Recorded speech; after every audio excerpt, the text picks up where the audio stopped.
The afternoon had already begun to soften when the stillness near the riverbank became impossible to ignore. The light drifted low through thin clouds, turning the surface of the water dull and gray, while insects traced slow, careless paths above the reeds. Near the edge of the mud, where hoofprints and paw marks layered over one another like fading memories, the lion lay unmoving. His broad chest rose only faintly, as if the air itself hesitated before entering him.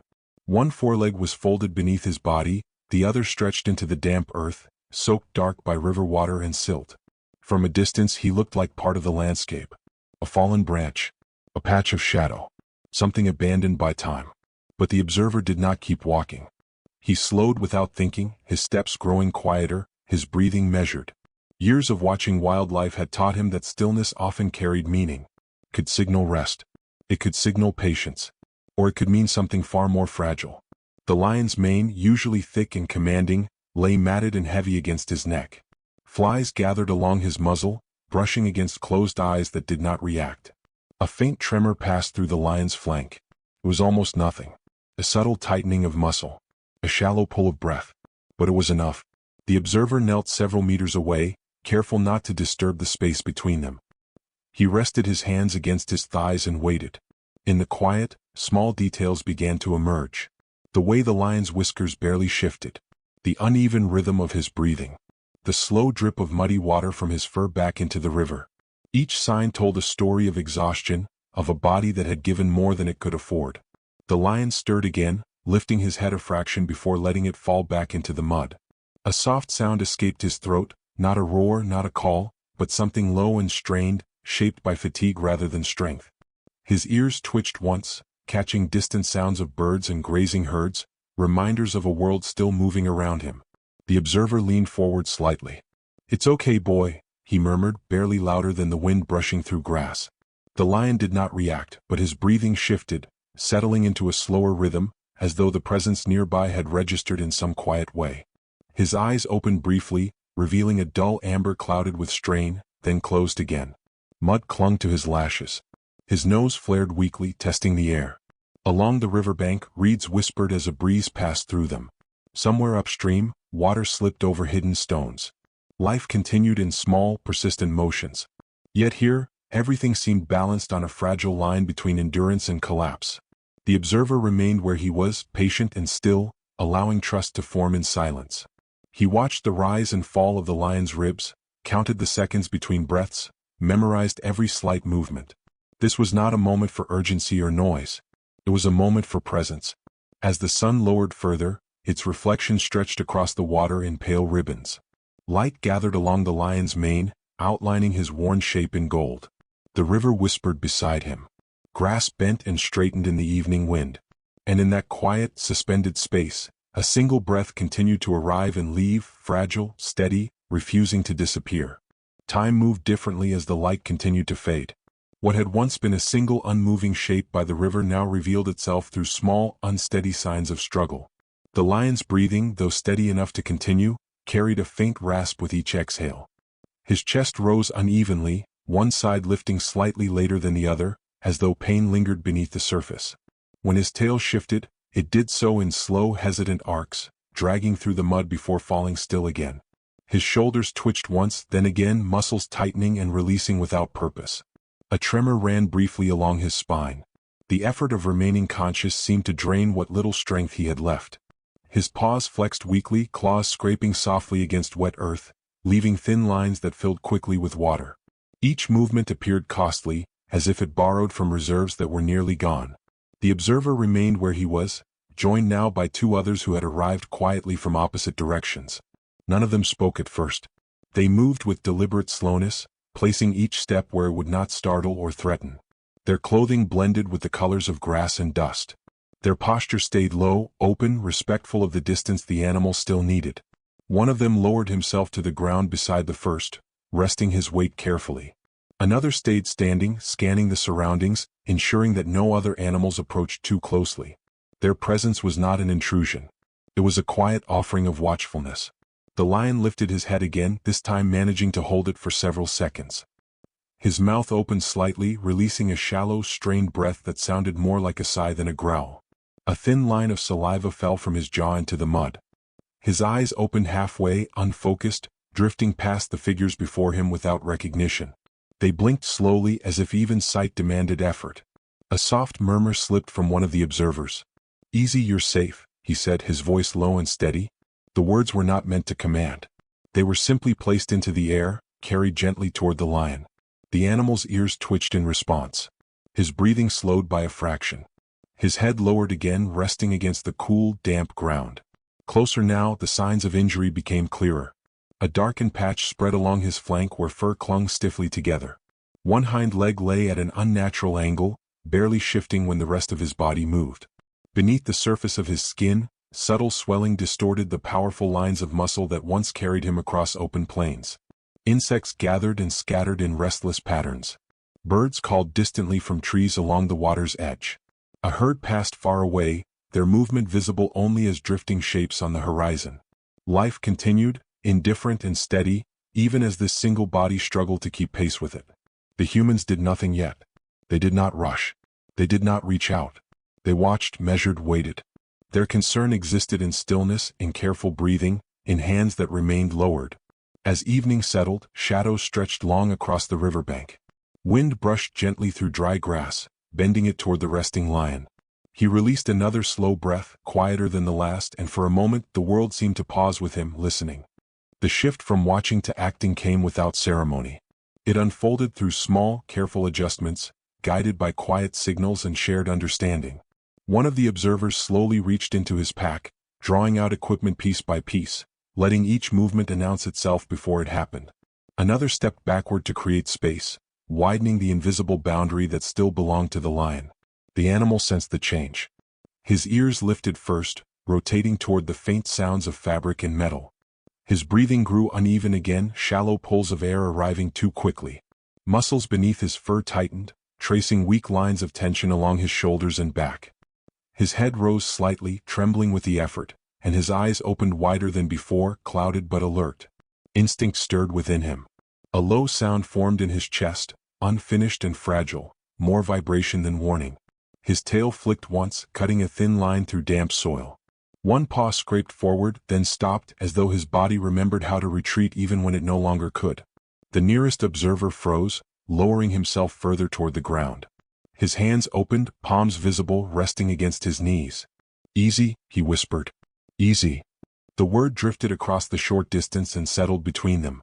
For several seconds nothing else moved. The lion held his breath, ribs locked in place. His gaze fixed on the small cluster of figures, searching for patterns, for threat, for meaning. Sweat darkened the skin beneath his mane. A tremor passed through his jaw. Then slowly he exhaled. The tension in his shoulders loosened by a fraction.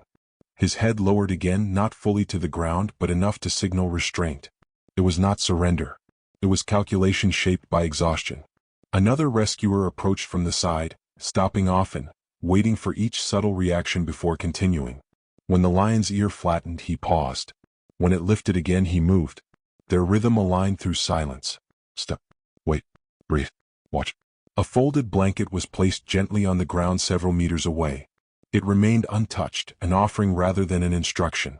The smell of humans, fabric, and distant machinery mixed with river water and mud.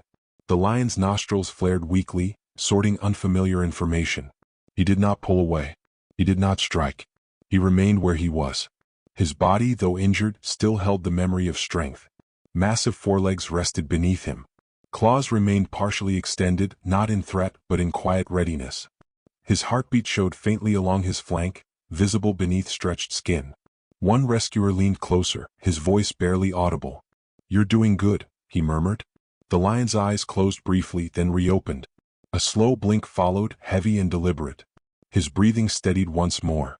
With effort, he shifted his weight, settling more fully into the mud, allowing his injured side to rest. The movement cost him. A strained sound escaped his throat, then faded.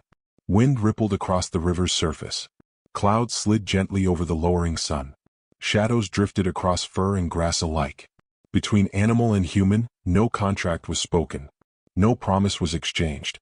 Yet in the quiet stillness, an understanding formed. The lion did not flee. The humans did not rush. Both remained suspended in fragile balance, choosing endurance over fear, waiting together for what would come next. The waiting stretched longer than anyone had expected. Light thinned into pale amber, and the river darkened as shadows gathered along its edges. The rescuers remained close, yet distant enough to honor the fragile calm that had formed. Equipment lay arranged in quiet order on the ground. No one reached for it yet. Every movement still belonged to the lion. He remained mostly still, breathing shallowly, his sides lifting and falling with careful precision. Occasionally his whiskers trembled as insects passed. His ears shifted toward distant sounds carried by wind and water. Each small motion seemed guided by instinct, checking whether the world beyond his fading strength still existed. It was during one of these moments of listening that he lifted his head again. Not in alarm. Not in fear. Slowly, as though following something only he could hear. His gaze turned toward the open plain beyond the river bend. At first there was nothing visible. Only grass bending in long, uneven waves. Dust drifting lazily above the ground. Heat still rising faintly from sun-warmed earth. Then, far away, movement gathered shape. Shadows separated themselves from the landscape. Lines formed. Broke apart. Reformed. 3 figures. Then 4. Then more. Lions. They advanced with measured steps, spreading gradually, their bodies low and alert. Their coats caught the last light, reflecting muted gold and brown. Heads stayed lifted, scanning. Tails moved in slow, deliberate arcs. They were not rushing. They were assessing. The injured lion released a soft sound, barely audible, drawn from deep within his chest. His ears angled sharply forward. His breathing quickened, then steadied. He did not attempt to rise. He did not retreat. He remained where he was, watching. The rescuers noticed the change almost immediately. One followed the direction of the lion's gaze. Another lifted binoculars with careful slowness. When recognition reached them, it did not bring panic. It brought silence. They lowered themselves further. No one spoke. The pride halted several dozen meters away. A large female stepped forward first, her movements controlled and firm. Her eyes fixed on the fallen male. She paused, then advanced again. Another lion followed, then another, forming a loose arc that mirrored the curve of the riverbank. They did not growl. They did not charge. They stood. The injured lion shifted weakly, drawing one foreleg closer to his body. His head lifted higher now, trembling under its own weight. His mouth opened slightly, releasing a strained breath that carried across the still air. It was not a call for help. It was presence. Proof that he remained. The lead female responded with a low, resonant sound, soft and steady. It rolled through the grass like distant thunder. Her tail brushed the ground once. She took 2 more steps forward, then stopped. The humans remained motionless. In that suspended space, 2 worlds overlapped. The pride did not approach the rescuers. The rescuers did not approach the pride. Both seemed to understand the boundary instinctively. Their attention stayed fixed on the same fragile center. The lion's eyes never left his family. Moisture gathered along their edges. He blinked slowly, deliberately. His breathing aligned once more into a quieter rhythm. Around them, wind moved through reeds. Water whispered against mud. Dust drifted and settled. This was no longer only about survival. It was about belonging. As the sun slid lower, casting long golden shadows across the plain, the pride remained nearby, silent and watchful. The injured lion rested between river and grass, held by distance, light, and the steady presence of those who had come for him. Morning arrived without ceremony, unfolding in pale layers of light and mist along the riverbank. The night had passed in careful intervals of watching, listening, and waiting. The rescuers had remained nearby, taking turns resting in brief fragments, never fully leaving the quiet circle that had formed around the injured lion. Somewhere beyond the darkness, his pride had lingered as well, their presence marked by distant silhouettes and low, steady movements. With the first warmth of sunlight, change began to reveal itself. The lion's breathing no longer rasped.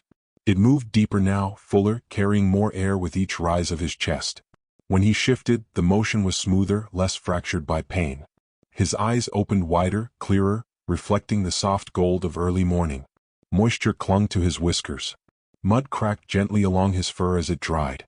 He tested his body in small ways first. A paw flexed, claws pressing into damp soil.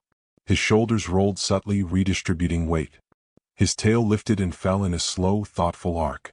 Each movement was measured, as though he were learning himself again. The rescuers watched in silence. No one stepped forward. No one lifted equipment. Their work for now was finished. They remained as witnesses rather than participants, allowing space for what belonged to the lion alone. After several minutes, he gathered himself. His forelegs extended, trembling under returning strength. Muscles tightened along his back.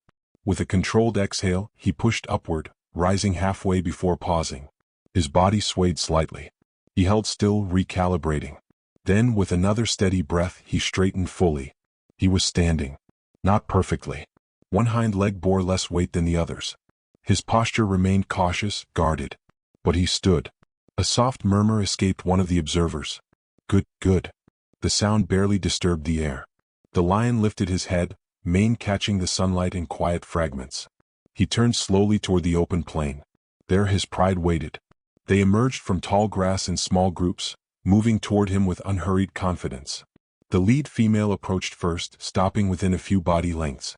She lowered her head briefly. Another lion brushed past her, tail flicking lightly. A younger member circled wide before returning closer.